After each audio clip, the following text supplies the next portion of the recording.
देखो आज का टॉपिक है हमारा जो आज हम डिस्कस करेंगे न्यूटन्स लॉ। ठीक है, बिकॉज बहुत बच्चों ने कहा मुझे कि सर 11th के टॉपिक्स पे स्टार्ट करो, तो मैंने सोचा न्यूटन्स लॉ से स्टार्ट करें।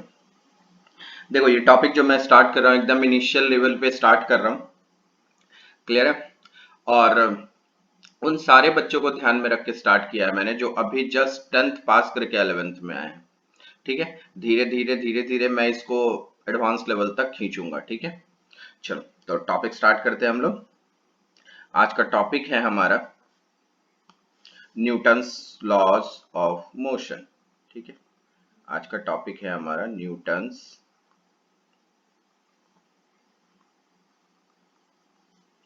Laws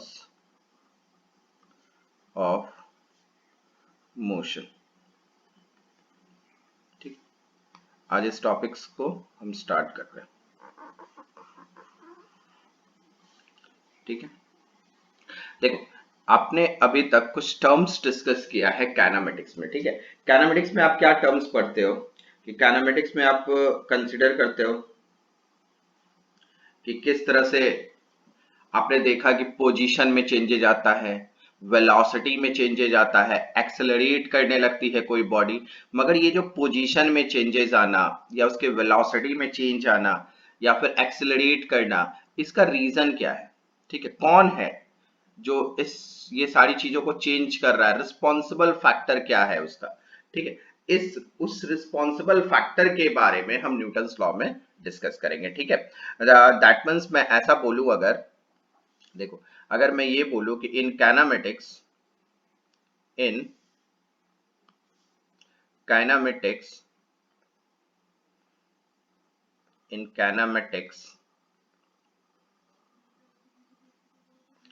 we know we know motion we know motion in terms of position, in terms of position, velocity and acceleration and acceleration without considering without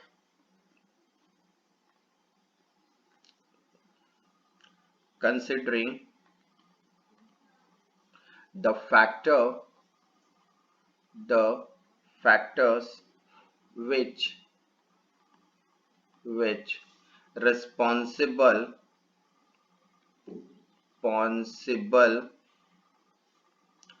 for motion responsible for motion.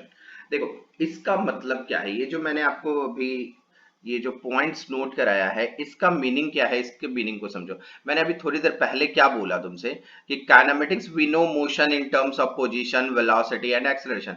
कि kinematics को तुम किस terms में discuss कर रहे थे?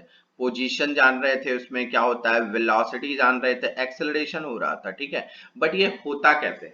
ठीक है, ये होता कैसे है, इसके लिए रिस्पॉन्सिबल कौन है ये समझो। ठीक है, मतलब ये जो टर्म्स काइनेमेटिक्स में यूज करते हैं वो कैसे यूज करते हैं? तुमने तीन इक्वेशन यूज किया था, चलो मैं रफ में इधर एक टर्म्स तुमको बता याद दिला दूं। तुमने एक इक्वेशन यूज किया था v is equal to u plus a t. ठीक है, एक फॉर्मूला तुमने यूज किया v square is equal to u square plus two a s. ठीक है, एक फॉर्मूला तुमने यूज किया s is equal to u t plus half a t square. ये तीन फॉर्मूला हमने काइनेमेटिक्स में बहुत यूज किया। ठीक है, अगर जब हम ये तीन फॉर्मूला काइनेमेटिक्स में यूज कर रहे हैं, क्लियर है ना, ये जो तीन फॉर्मूला हम काइनेमेटिक्स में यूज कर रहे हैं, तो हम देखो इसको तुम क्या बोल रहे हो कि ये फाइनल वेलोसिटी है, इसको क्या बोल रहे हो, इनिशियल वेलोसिटी है, ये एक्सेलरेशन है और ये टाइम है। ठीक है, यहाँ जो हम कंसिडर करेंगे ये एक्सेलरेशन और टाइम है। तो यहाँ पर ये हमें पता है कि कोई बॉडी अगर यहाँ पे रखी हुई है, इसको तुमने क्या किया, कोई वेलोसिटी दे दी u। ठीक है, फिर बॉडी मूव करके यहाँ पे चला आया, इसको वेलोसिटी मिल गई v। ठीक है, इनके बीच ये बॉडी a पोजीशन पे था, कुछ डिस्प्लेस होके कहीं बी पोजीशन पे चला गया। मगर ये जो सारे हो रहे हैं इसके रीजन क्या है? इसको यू वेलोसिटी दिया किसने? इसको v वेलोसिटी आया कैसे, तो ये हमें कैसे पता चलेगा, ठीक है। इसका फैक्टर कौन है ये हमने डिस्कस नहीं किया, बस हमने ये कहा कि इन द काइनेमेटिक्स ऐसा हो रहा है, ठीक है। अब इस चैप्टर में न्यूटन्स में हम इसी के बारे में डिस्कस करेंगे कि अगर इस बॉडी को, सपोज करो ये बॉडी ए है, तो ए बॉडी को अगर u इनिशियल वेलोसिटी मिली तो वो कैसे मिली, उसका रिस्पॉन्सिबल कौन है, किसने दिया इसको u वेलोसिटी, ठीक है। तो अब हम इस टर्म्स के बारे में डिस्कस करेंगे, ठीक है। देखो ये सेक्शन हटा देता हूं मैं, ठीक है। ये आपको समझ में आ गया होगा मैं क्या बोलना चाह रहा हूँ इस पॉइंट्स में, क्लियर है। देखो मैंने पहले ही बोला एकदम बेसिक से स्टार्ट करेंगे, कहीं तुमको दिक्कत नहीं होगा, कोई तुमसे कुछ भी क्वेश्चन आस्क करेगा आप एकदम क्लियर जवाब दोगे, ठीक है। हमारा मेन मोटिव यही है कि हम कॉन्सेप्चुअली चले और इस तरह से फिजिक्स को सीखे कि फिजिक्स बहुत ईजी हो जाए हमारे लिए, ठीक है। ऐसे फिजिक्स ईजी करना उन्हीं के लिए होता है जो कॉन्सेप्चुअली बहुत अच्छे से समझ पाते हैं चीजों को, ठीक है। तो देखो अब यहाँ हम बात करेंगे उसका रीजन क्या है और ऐसा हो क्यों रहा है, ठीक है। तो देखो मैं लिखूं now in this section, now in this section, now in this section we are going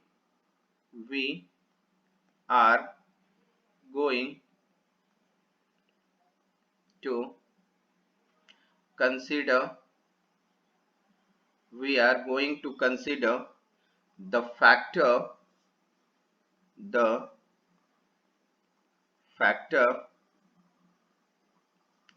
which are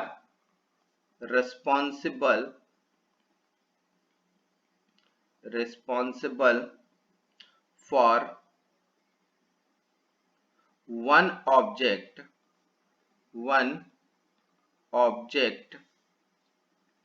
to remain at rest and other object to accelerate, ठीक है।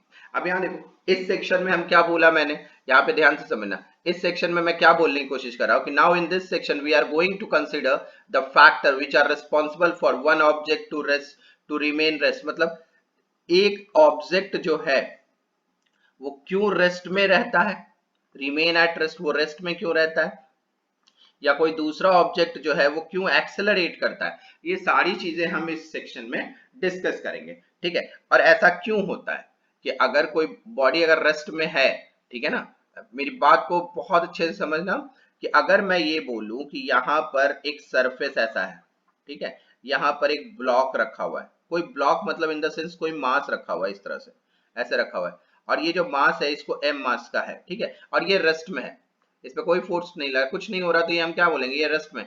तो अगर ये रेस्ट में है तो ये रेस्ट में क्यों है, ठीक है, ये रेस्ट में है तो इस रेस्ट में क्यों है, इसका रीजन क्या है, ठीक है। तो आप अगर लॉजिकली समझने की कोशिश करो तो तुम ये कहोगे कि सर ये सरफेस पे रखा हुआ है तो इसके डाउनवर्ड जो है एक ग्रेविटेशन फोर्स हमेशा इसको नीचे खींचेगा, और सरफेस के कांटेक्ट के कारण ऊपर एक फोर्स लगेगा जिसके कारण नेट फोर्स 0 है, बट पर्टिकुलर किसी एक डायरेक्शन में इसमें फोर्स लग रहा है, ठीक है। तो अगर ये रेस्ट में है तो उसका रीजन क्या है, फोर्स, ठीक है। अगर ये बॉडी, अगर मैं ये कहूं कि इसको मैंने या इस डायरेक्शन में फोर्स लगा दिया, अब ये बॉडी क्या होगा, आगे मूव करेगी, ठीक है। अगर ये मूव कर रहा है तो इस बॉडी को रेस्ट से मूव कराने वाला कौन है, फोर्स, ठीक है। तो ये जो भी हो रहा है, पोजीशन में चेंज, वेलोसिटी में चेंज, एक्सेलरेशन में चेंज, ये जितने चेंजेज हो रहे हैं उसका मेन रीजन कौन है, ये फोर्स, ठीक है। तो ये चेंजेस जो होते हैं वो किसके कारण होते हैं, फोर्स के कारण, ठीक है। तो यहाँ पर न्यूटन्स लॉ में जो हमारा पहला सेक्शन है वो क्या है, क्या डिस्कस करना है हमको, फोर्स के बारे में, ठीक है, कि फोर्स क्या होता है। आ रही है आपको बात समझ में, तो देन आज हम डिस्कस करेंगे क्या, let us discuss what is force, let us discuss what is force, force क्या है हम इसके बारे में डिस्कस करेंगे सबसे पहले, ठीक है। ये हमारा आज का सबसे इंपॉर्टेंट टर्म्स है कि यही फोर्स है जो बॉडी के पोजीशन को चेंज कर देता है, उसकी वेलोसिटी को चेंज कर देता है और एक्सेलरेशन को चेंज कर देता है, ठीक है। चलो तो अब मेरी बात को यहां ध्यान से समझते चलना, देखो बेसिकली फोर्स का मतलब है क्या, जैसे तुमने देखा होगा कि ऑफिस में डोर होता है, डोर में क्या होता है, पुल और पुश लिखा रहता है, ठीक है। तो दो तरह की चीजें हम कंसिडर करते हैं, ठीक है, पुल और पुश, ठीक है। फोर्स का बेसिक्स मीनिंग अगर मेरे से बात करो तो फोर्स के लिए बेसिक्स हम क्या बोलेंगे, देखना, हम फोर्स के लिए ऐसा बोल सकते हैं कि we observe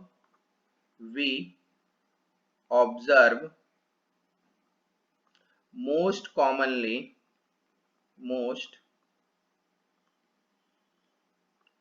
commonly a force most commonly a force is through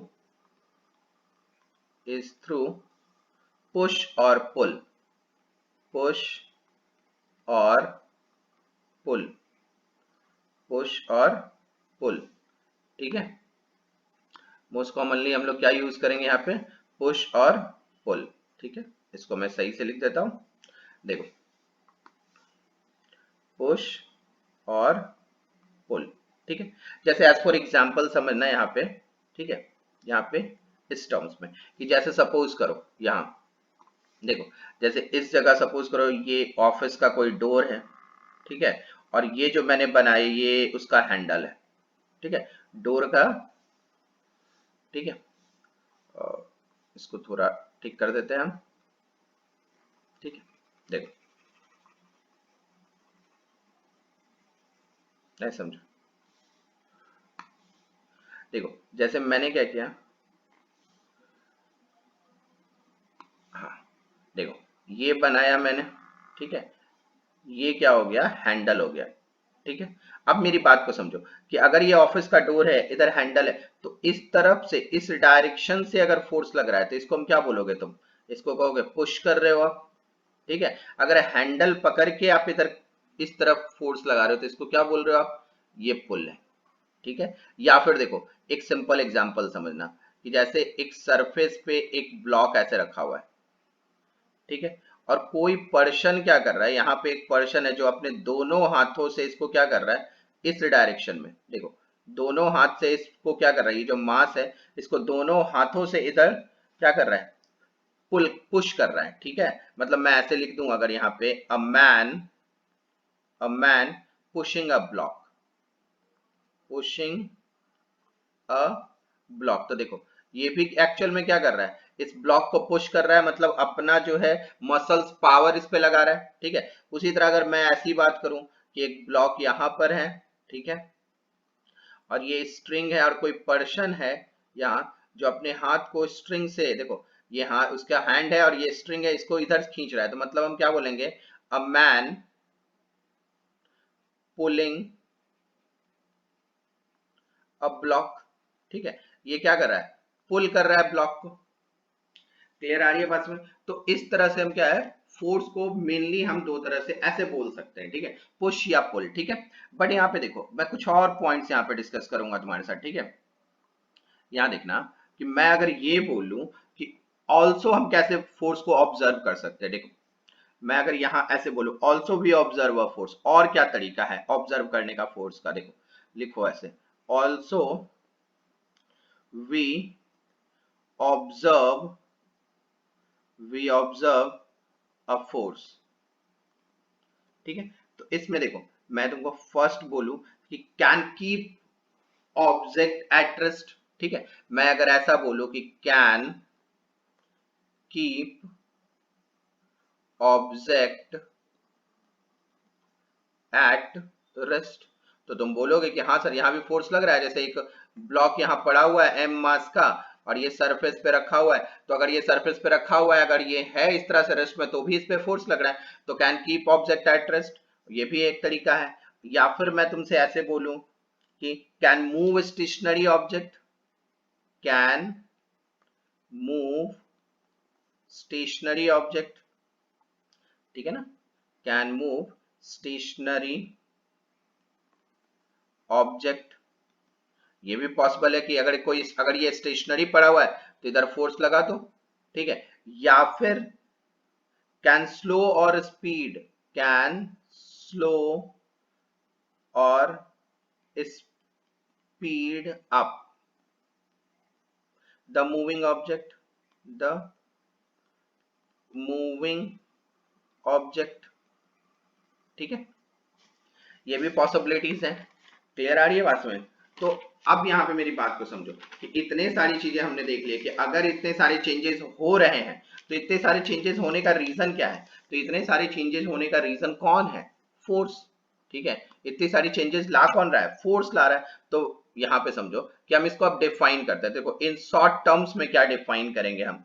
in short, ऐसे लिख लो, in short we can say, we can say, in short we can say the force is an interaction between two object, interaction between two object, or between between an object, an object and its environment, environment।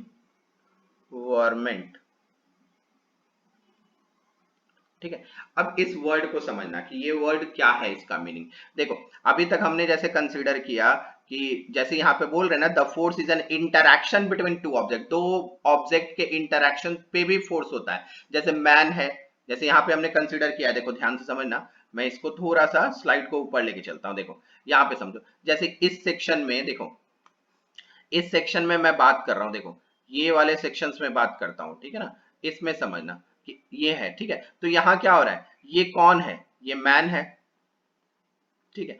और ये क्या है? ये block है। ये क्या है मेरे पास? ब्लॉक है, ठीक है। तो देखो मैन और ब्लॉक दोनों के बीच, देखो दोनों के बीच यहाँ पर क्या हो रहा है, देखो ये दोनों, जब तक ये मैन इस ब्लॉक को टच नहीं करेगा तो इसको ये क्या पुश नहीं कर सकता।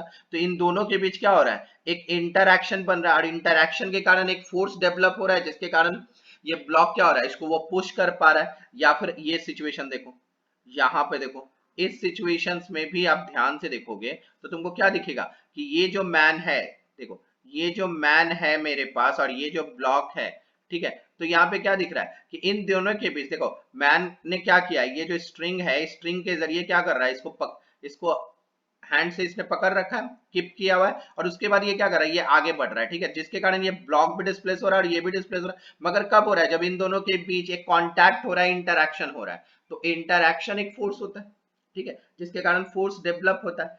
अब मेरी बात को समझना यहाँ पे कि अगर मैंने यहाँ एक टर्म्स लिखा है कि the force is an interaction between, देखो यहाँ मैंने ये लिखा ना, the force is an interaction between two object. अब आपको क्लियर है कि इंटरैक्शन बिटवीन टू ऑब्जेक्ट का मीनिंग क्या होता है, ठीक है। अब यहाँ देखो, और between an object and it's environment, जब हम इसकी बात करेंगे ना तो इन्वायरमेंट की बात करो। जैसे सपोज करो कि यहाँ पे मैं छोटा सा एक पिक्चर बनाता हूँ, ध्यान से समझना कि जैसे सपोज करो ये कोई टावर है, ये कोई टावर है, ठीक है, और इस पे, ठीक है, यहां पर से क्या हुआ कि इस जगह से तुमने क्या किया, एक बॉल को, ठीक है, थ्रो किया, ठीक है, ऊपर थ्रो करो, अपवर्ड करो या डाउनवर्ड करो, आप जहां भी इसको थ्रो करो, मगर ये बॉल का पोजीशन क्या होगा, हर कंडीशन में ये नीचे आने की कोशिश करेगा, ठीक है। अगर तुमने इसको अपवर्ड थ्रो किया, मैं चलो इस पे थोड़ा सा और डिटेल पिक्चर बनाता हूं, देखना, देखो मैं ऐसे समझाने की कोशिश करता हूं, आप एकदम ध्यान से समझना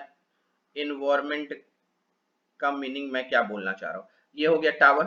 अब यहाँ देखो, यहाँ पर ये बॉल है, बॉल को हमने ऊपर थ्रो किया, ये क्या होगा, नीचे आना शुरू करेगा।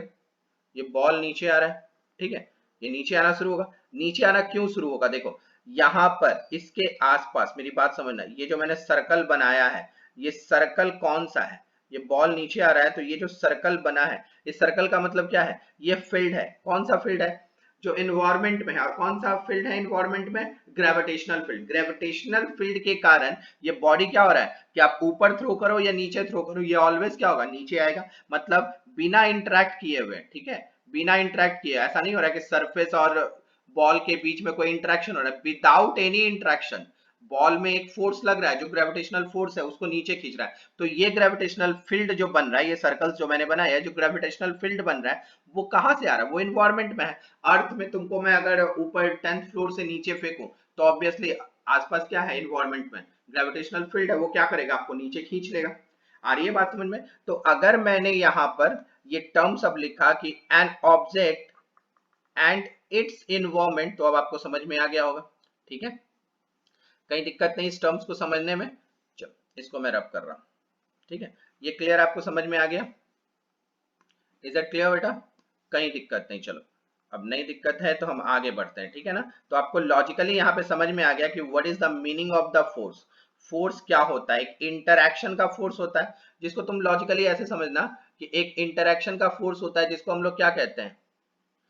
Contact force. कि दो बॉडी के बीच में जब कॉन्टैक्ट होती है तो उसमें एक फोर्स डेवलप होता है। ठीक है ना? तो उसको हम क्या बोलेंगे? कॉन्टैक्ट का फोर्स। ठीक है, क्लियर है?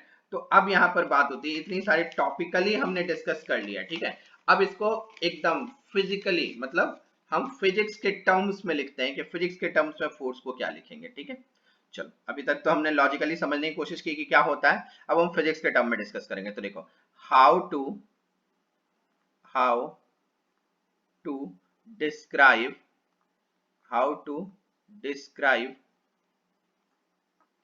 a force। अब कंप्लीट मीनिंग समझना फोर्स का। ठीक है, तो हम क्या बोलेंगे? we need we need to to describe the the direction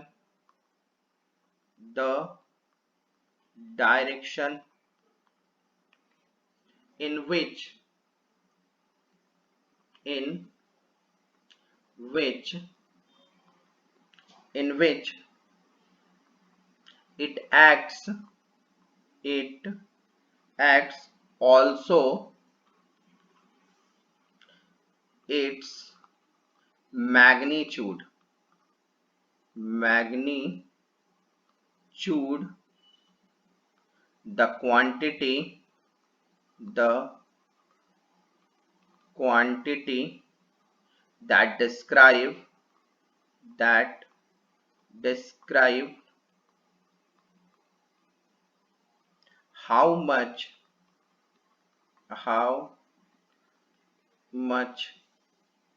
or how hard the force pushes or pull or pull। is that clear? ठीक है, hence force is a hence force is a vector quantity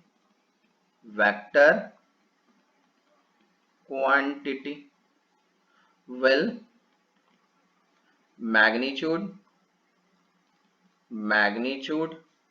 and direction and direction. ठीक है, clear है? Okay, अब यहां पे मेरी बात को सुन। तो we write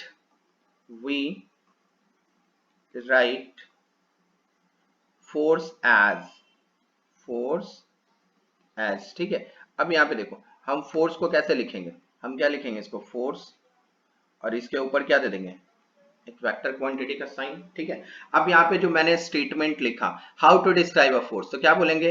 we need to describe the direction in which it's acts. क्योंकि अगर तुम पुल कर रहे हो या पुश कर रहे हो, किस डायरेक्शन में फोर्स लगा रहे हो है, कितना फोर्स लगा रहे हो कि बॉडी क्या हो रहा है? अपने पोजीशन से दूसरे पोजीशन पे डिस्प्लेस हो रहा है। मतलब यहाँ पे क्या है? Quantity that describe how much या how hard the force pushes और पुल। हेंस फोर्स क्या है एक्चुअली में? वेक्टर क्वांटिटी है, क्योंकि उसके पास क्या है? डायरेक्शन और मैग्नीट्यूड दोनों है। Is it clear? ठीक है, तो the SI unit of force क्या लिखेंगे हम लोग? चलो सब चीज, सारी पॉइंट, छोटे छोटे पॉइंट्स भी नोट करो। The SI unit of force is the Newton. ठीक है ना। एसआई यूनिट क्या होता है मेरे फोर्स का, न्यूटन। देखो इसके बारे में न्यूटन ने बताया था, इसलिए न्यूटन्स को रिस्पेक्ट देने के लिए इसका जो यूनिट भी बनाया गया न्यूटन होता है। बट ऐसे हम लोग क्या लिखते हैं, 1 न्यूटन इज इक्वल टू 1 kg/मीटर, सॉरी 1 kg/मीटर। इसको ठीक कर लेते हैं। देखो क्या बोलेंगे यहाँ पे, यहाँ देखो इसको क्या बोल सकते हैं हम लोग, देखो इसको क्या लिखेंगे, 1 न्यूटन इज इक्वल टू 1 kg/मीटर/सेकेंड स्क्वायर। ठीक है, ये हो जाएगा। और ये बात समझे, तो परफेक्ट अगर हम डिफिनेशन की बात करें तो परफेक्टली हमारे पास डिफाइन क्या हो रहा है, ये चीज क्लियर है। और ये साइन नोट्स में अब बात करो कि फोर्स एक्चुअल में है क्या। ठीक है, उसको क्लासिफिकेशन कैसे करते हैं हम लोग। ठीक है, तो अपन अब डिस्कस क्या करेंगे, classification of force, classification of force. ठीक है, क्लासिफिकेशन ऑफ फोर्स। ठीक है, देखो फोर्स को बेसिकली हम लोग दो टर्म्स में लिखते हैं। ठीक है, एक हम लोग डिनोट करते हैं क्या, कांटेक्ट फोर्स। एक हम बोलेंगे क्या, कांटेक्ट फोर्स। ठीक है, और एक है, इसको हम लोग क्या बोलते हैं, फील्ड फोर्स। ठीक है, एक हम लोग डिफाइन करते हैं फील्ड फोर्स। क्लियर। तो देखो अब मैंने क्या बोला, एक हमारे पास क्या आ गया, कांटेक्ट फोर्स, एक हमारे पास क्या हो गया, फील्ड फोर्स। ठीक है, दो तरीके से हम लोग फोर्स को क्लासिफाइड करते हैं। ठीक है, अब यहाँ पे देखो, अब यहाँ पे हम ये देखेंगे कि व्हाट इज द डिफरेंस। ठीक है, what is the difference of contact force and field force. ठीक है, कि समझना मेरी बात को। ठीक है, जैसे अभी यहाँ पे हम कंसिडर कर लेते हैं क्या, कांटेक्ट फोर्स। एक साइड में मैं लिख देता हूं कांटेक्ट फोर्स। ठीक है, और इधर मैं लिख लेता हूं क्या, फील्ड फोर्स, फील्ड फोर्स। ठीक है, तो देखो कांटेक्ट फोर्स में आप ध्यान क्या रखोगे, कांटेक्ट फोर्स में, कांटेक्ट फोर्स, समझना मेरी एक एक बात को, मैं इसलिए डेफिनेशन छोटे छोटे लिख रहा हूं कि आप जब रिवाइज करो आपको प्रॉब्लम नहीं है, आप सर्टन सारी चीजें याद आ जाए। Contact force involve, contact force involve physical, देखो यहाँ पे ये समझ, contact force, contact force involve physical, physical contact, contact between, between two object, between two object. ठीक है, और यहां पर क्या बोलेंगे, फील्ड फोर्स में नो फिजिकल कांटेक्ट, नो। ठीक है, यहां पे क्या बोलेंगे हम लोग, नो फिजिकल कांटेक्ट। ठीक है, नो फिजिकल कांटेक्ट। ठीक है, is required, no physical contact is required. ठीक है, जैसे एग्जाम्पल के कंडीशन में तुम ले लो, तुमने पढ़ा एक इलेक्ट्रोस्टैटिक फोर्स।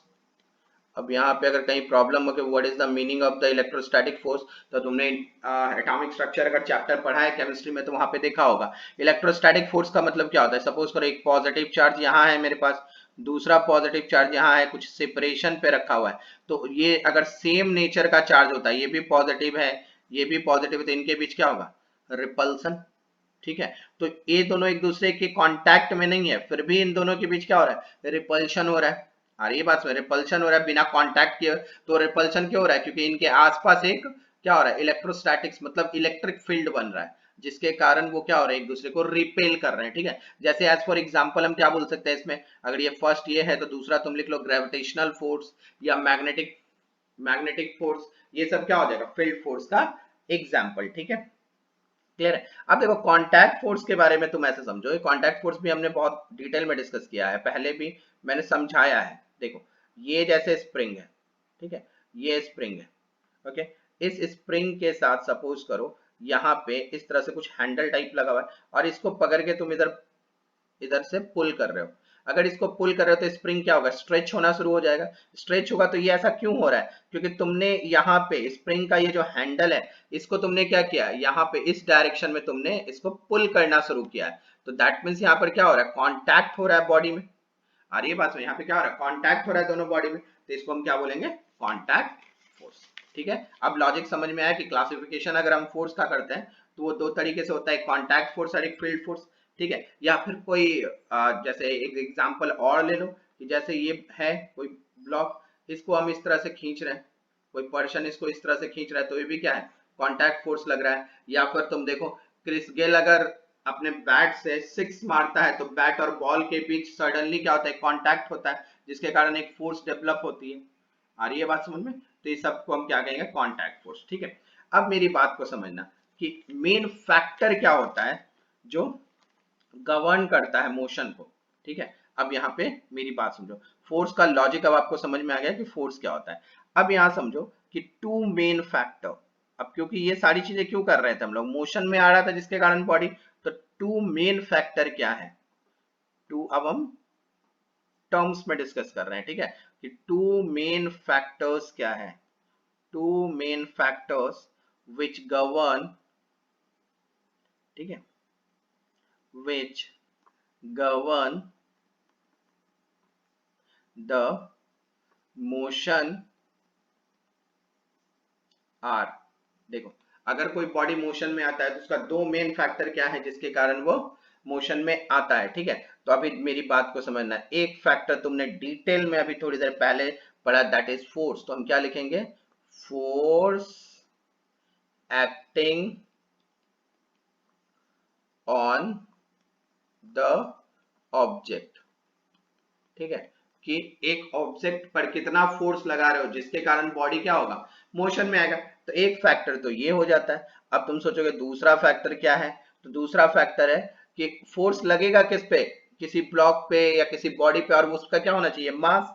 तो दूसरा मेन फैक्टर क्या होना चाहिए, मास, मास ऑफ द ऑब्जेक्ट। तो ये दो चीजें क्या होता है, होना चाहिए जो क्या करेगा, गवर्न करेगा मोशन को। ठीक है, अब देखो हम, हमारा टॉपिक क्या था, न्यूटन्स लॉ।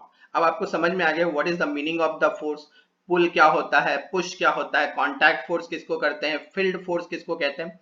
ठीक है, अब यहाँ पे हम, ठीक है, इसमें कहीं दिक्कत नहीं। अब हम बात करते हैं न्यूटन्स की। ठीक है, न्यूटन्स की बात करते हैं, तो न्यूटन्स का देखो, न्यूटन्स ने तीन लॉ दिए थे मोशन के। ठीक है, तीन लॉ दिए थे कि मोशंस अगर हो रहा है तो उसका कंडीशन क्या है, उसके तीन लॉ थे। ठीक है, तो अब हम बात करेंगे न्यूटन्स फर्स्ट लॉ। ठीक है, न्यूटन्स,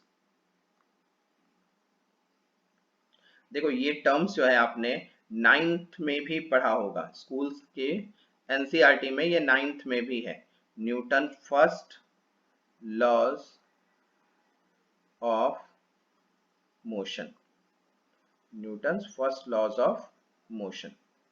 ठीक है, क्लियर है, मैंने क्या बोला, इसके बारे में तुमने नाइन्थ में भी डिटेल में पढ़ा होगा। ठीक है ना, कि नाइन्थ में क्या है, ऐसे तो डेफिनेशंस वाइज तुमको आता ही है। ठीक है, इसको थोड़ा और हम अच्छी तरीके से डिस्कस करते हैं आज। ठीक है, देखो समझना, न्यूटन्स फर्स्ट लॉ क्या कहता है, न्यूटन्स फर्स्ट लॉ ये कहता है कि अगर कोई बॉडी रेस्ट में रखी हुई है तो वो रेस्ट में ही रहेगी। ठीक है, या किसी बॉडी पे तुमने क्या किया, एक फोर्स लगा दिया, और फोर्स लगने के बाद वो बॉडी आगे चलने लगी, तो वो कांस्टेंट वेलोसिटी से आगे चलेगी और उसका एक ही पाथ होगा, स्ट्रेट लाइन पाथ। ठीक है, जिस पाथ में आप उसको मूव कराओगे वो उसी पाथ में चलता है। तो यही क्या है, Newton's first law of motion. ठीक है, चलो इसको हम लोग क्या करते हैं, नोट डाउन कर लेते हैं। देखो, when no net force, no net, no net force, when no net force acts on a body, on a body, no net force act on body, either either remain either remain at rest or move or moves with constant velocity in a straight line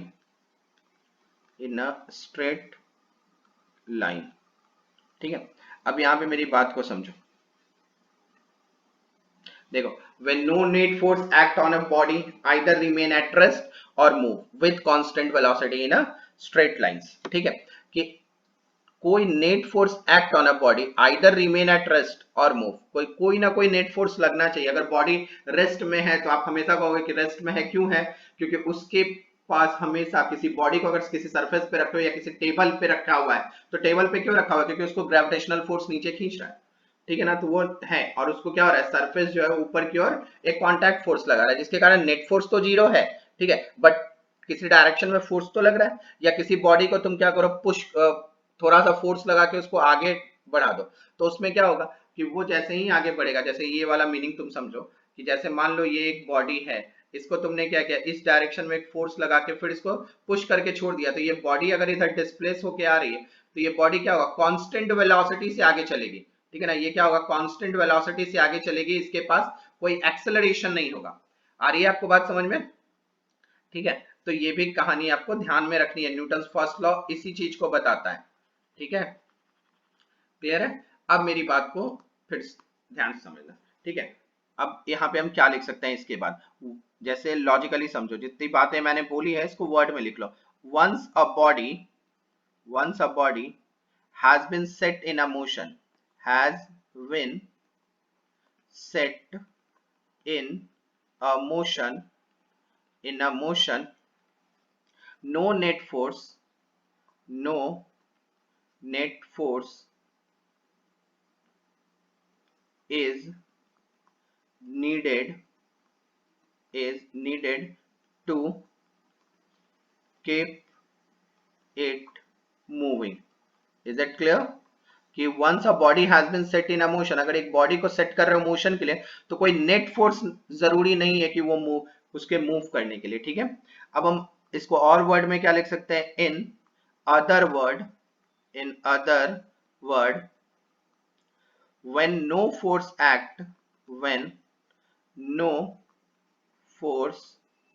act on an object, the acceleration of the object is zero, ठीक है ना, क्या हो जाएगा, ये zero. ऐसा क्यों हो रहा है, मेरी बात को समझना, ये क्या हो जाएगा आपको, जीरो, ठीक है। अब जीरो क्यों हो रहा है, क्योंकि तुमको पता है कि तुमने क्या किया, स्लाइटली एक फोर्स लगाया, जिसके कारण बॉडी क्या हो रहा है, कांस्टेंट वेलोसिटी से जा रहा है। जब कोई बॉडी कांस्टेंट वेलोसिटी से चलता है तो उसका एक्सेलरेशन क्या लिखते हो आप, जीरो। आ रही है मेरी बात समझ में आपको, उसका एक्सेलरेशन क्या लिख लेते हैं हम लोग, जीरो, ठीक है, क्लियर है, कहीं दिक्कत नहीं, इतनी दूर समझ में आ रही है आपको, ठीक है ना, देखो क्लियर है, ओके। अब देखो, तो यही जो सारे टर्म्स हमने लिखे, इसी को हम क्या कहेंगे, यही ऑब्जर्व हुआ था न्यूटन फर्स्ट लॉ में, ठीक है, इसी को हमने क्या किया था, ऑब्जर्व किया था न्यूटन फर्स्ट लॉ में। तो यहाँ पे हम क्या लिख लेते हैं, वी नो, देखो, वी नो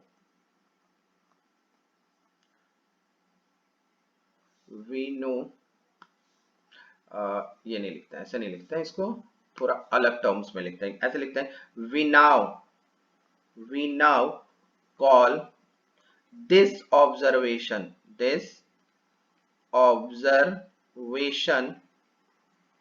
Newton's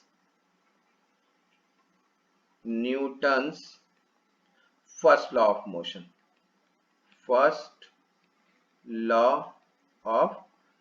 देखो, न्यूटन्स के फर्स्ट लॉ के मोशन में हमने यही ऑब्जर्व किया था, ठीक है। न्यूटन्स ने इसी चीज को बताया कि अगर कोई बॉडी रेस्ट में है तो वो रेस्ट में ही है, ठीक है। अगर कोई बॉडी को तुमने स्लाइटली कोई फोर्स लगा दिया और वो बॉडी क्या हुआ, कांस्टेंट वेलोसिटी से स्ट्रेट लाइन में चलने लगी है, तो मतलब उसका एक्सेलरेशन क्या हो गया, जीरो हो गया, और उसका पाथ हमेशा स्ट्रेट लाइन रहेगा, जिस डायरेक्शन में तुमने फोर्स लगाया उसी डायरेक्शन में वो डिस्प्लेस होगा, ठीक है। अब यहाँ पे देखो, तुम लोगों ने एक टर्म्स सुना होगा आपने जूनियर क्लासेस में, 9th में, जिसको क्या बोलते हो, inertia.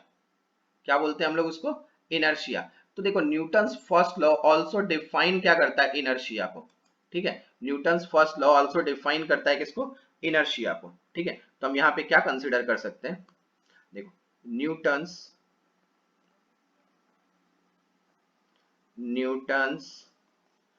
First law define inertia. Inertia का मतलब अगर लॉजिकली समझो, इनर्शिया मतलब मास होता है। ठीक है, इनर्शिया को हम मास कहते हैं। ठीक है, चलो पहले इसकी डेफिनेशंस मैं बता दूं आपको। ठीक है, कि एक्चुअल में ये है क्या। देखो क्या लिखते हैं इसको, it is N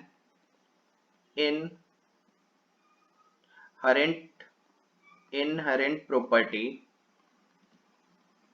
properties of all bodies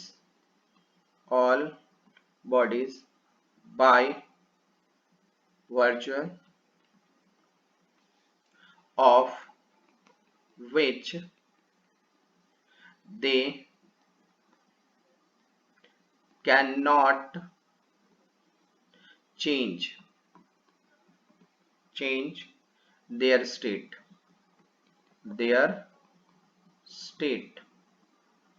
of rest or of uniform motion along straight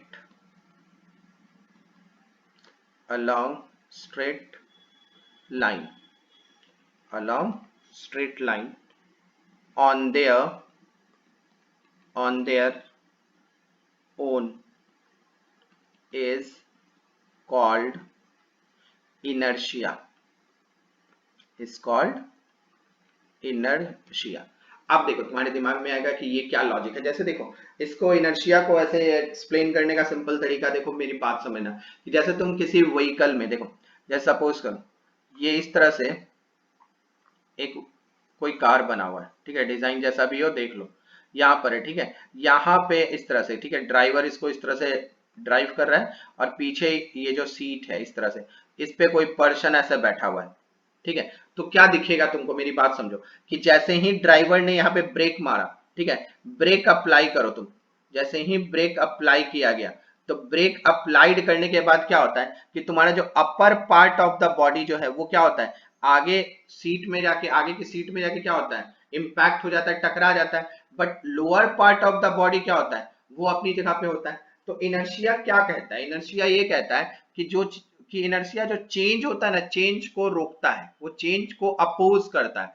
जैसे अगर तुम नीचे, तुम्हारा लोअर पार्ट मतलब तुम्हारे वेस्ट के नीचे, मतलब कमर के नीचे का पार्ट अगर सीट पे रेस्ट में है, तो जैसे ही ब्रेक लगाओगे तो क्या होगा कि ब्रेक लगाते ही गाड़ी का जो सीट है सडनली क्या होता है, रेस्ट में आ जाता है। तो हमारा लोअर पार्ट भी क्या होता है, सडनली रेस्ट में आता है। बट अपर बॉडी जो था वो गाड़ी के साथ, गाड़ी के मोशन के साथ वो मोशन में जा रहा था। तो जैसे ही ब्रेक लगती है तो हमारा क्या होता है, वो कभी भी सडनली रुकेगा नहीं, उसको अपोज करेगा, क्योंकि जो मोशन में था वो मोशन में ही रहने की कोशिश करता है। इसलिए हम क्या होता है कि आगे की सीट की ओर हम आके टकरा जाते हैं। ठीक है ना, तो इनर्शिया यही कहता है कि जो पार्ट है, मतलब इनर्शिया कहने का ये मतलब है कि जो चीजें हो रही हैं उसके अपोज करने से वो रोकता है। ठीक है, अगर तुम बैठे हुए हो, रेस्ट में हो, तो रेस्ट में ही रहना पसंद करेगा, वो मोशन में नहीं जाएगा। ठीक है, या कोई बॉडी अगर मोशन में है तो उसको मोशन में ही रहने देगा, उसको रेस्ट में आने नहीं देगा। ठीक है, इसको इनर्शिया कहते हैं, वो अपोज करता है किसी चेंज को। Is that clear? ठीक है, तो अभी मेरी बात को यहां समझना, क्लियर है? तो हम क्या कहेंगे, it depends on mass of the body. ठीक है, हम क्या बोलते हैं यहाँ पे कि ये जो इनर्शिया होता है वो किस पे डिपेंड करता है, it depends on mass of the body. It depends on mass of the body. ठीक है, क्लियर है? इट डिपेंड्स क्या करता है, मास ऑफ द बॉडी पे। ठीक है, तो चलो इसको एक शॉर्ट फॉर्म में एक्चुअल में हम क्या लिख सकते हैं ये भी देखते हैं। इन short we can say, in short we can say. In short, we can say if a body at rest, आप ऐसे समझो, if a body at rest will remain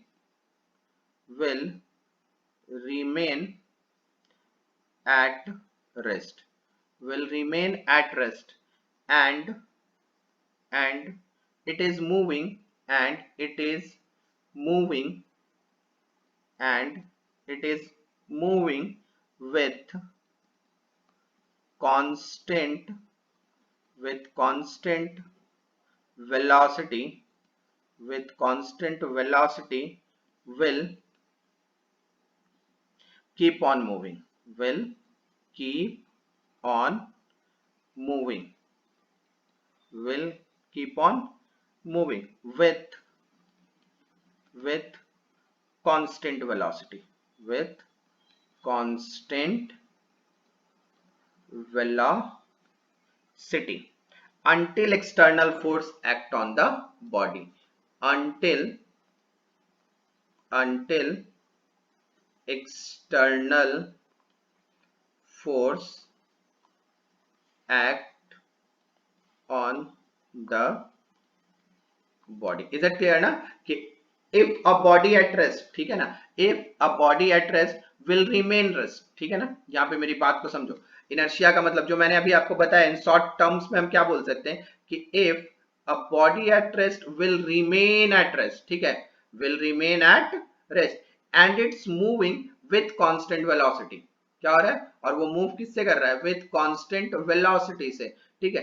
keep on moving, वो मूविंग ही करता रहेगा, मूव करता रहेगा constant velocity से, जब तक उस पर कोई एक्सटर्नल फोर्स नहीं लगता है, ठीक है, जब तक उस पर कोई एक्सटर्नल फोर्स नहीं लगता है, ठीक है.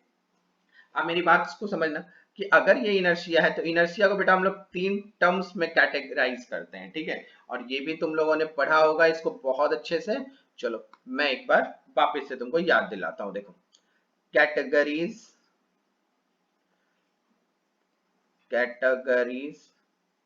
ठीक है ऑफ इनर्शिया, ठीक है. पहला कैटेगरी क्या है, देखो फर्स्ट कैटेगरी में क्या कहते हैं, यहां पे हम लोग inertia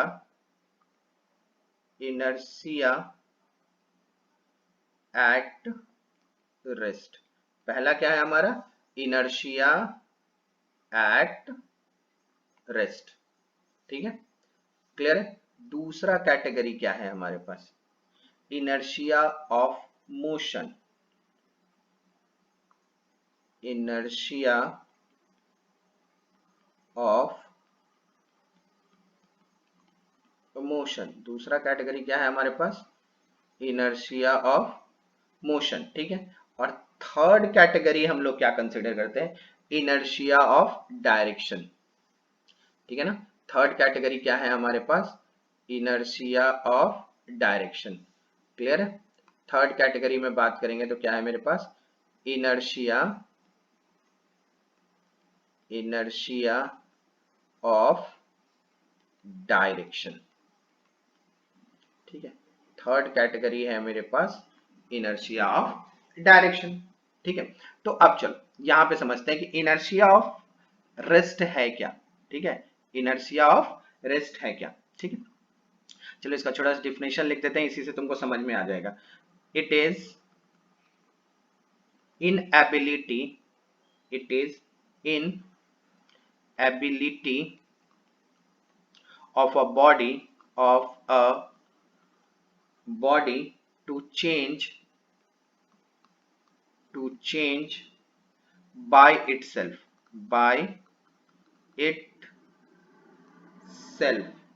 it states of rest, it state of rest, ठीक है. अगर हम बात करें इनर्शिया ऑफ मोशन की तो क्या बोलेंगे, it is the inability of a body to change by change by itself it's a state of uniform motion. It's state of uniform motion. ठीक है, अगर हम डायरेक्शन की बात करेंगे तो क्या बोलेंगे? It is the inability of a body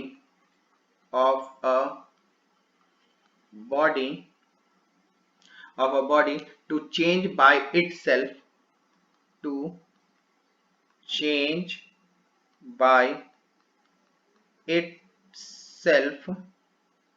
its direction of motion। its देखो, its direction of motion, its direction of motion। ठीक है, क्लियर आ रही है बात समझ में? ठीक है ना, कहीं दिक्कत नहीं, ये टर्म्स आपको समझ में आ गया कि कैटेगरीज ऑफ इनर्शिया क्या होगा? Inertia at rest, inertia of motion. मतलब इनर्शिया ऑफ रेस्ट में मैंने क्या लिखा? It is an inability of a body to change by itself its state of rest. मतलब इनर्शिया रेस्ट में है अगर बॉडी, तो वो इनएबिलिटीज है उसके पास कि वो नहीं चेंज कर सकता, खुद से नहीं चेंज कर सकता अपने स्टेट ऑफ को। ठीक है, उसी तरह अगर वो मोशन में है तो उस स्टेज को खुद से नहीं चेंज कर सकता वो, कि वो मोशन में है तो वो रुक जाए, या अगर उसका कोई किसी डायरेक्शन में वो चल रहा है तो उसी डायरेक्शन में चलेगा, वो किसी और डायरेक्शन में ऐसा नहीं हुआ कि मूव करना शुरू हो जाएगा। ठीक है ना, अब देखो यहाँ पे ये बातें तो तुम्हारी क्लियर हो गई। अब यहाँ पे दिमाग में एक चीज आता है, ठीक है, कि अगर हम कर्व पाथ में चल रहे हैं तो क्या होगा? ठीक है ना, अगर मैं बात करूं कि मैं अगर कर्व पाथ में चल रहा हूं तो क्या होगा, तो चलो एक इंपॉर्टेंस होता है इसके लिए, ये भी डिस्कस कर लो कि important observation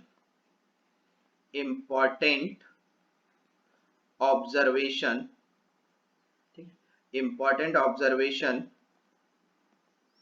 in motion in curved path। ठीक है, कि कर्व पाथ में क्या होगा? तो देखो कर्व पाथ में अगर जैसे मैं तुमको ऐसे बोलूँ कि कोई बॉडी ऐसा है जैसे ये इस तरह से, ठीक है, और यहाँ पे ये कोई ब्लॉक है या कोई बॉल है, ये ऐसे चल रहा है, ठीक है, तो ये ऐसे जाएगा, इसका देखो डायरेक्शन ऐसा होता चला जाएगा, ये ऐसे मूव करता चला जाएगा, ये ऐसे मूव करता चला जाएगा, तो हर जगह इसका क्या हो रहा है? डायरेक्शन चेंज हो रहा है। तो ये कभी भी अगर ये डायरेक्शन चेंज कर रहा है तो कोई ना कोई फोर्स तो होगा जो इसके डायरेक्शन को चेंज कर रहा होगा। तो हम इस कंडीशंस में कभी भी नहीं कह सकते कि ये न्यूटन फर्स्ट लॉ को ऑब्जर्व कर रहा है। ठीक है, मतलब आप ऐसे लिख लो, in fact if an object moving in a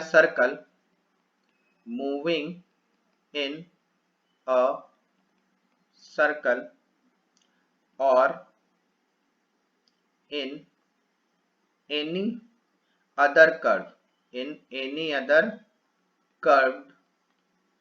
other curved path must be subjected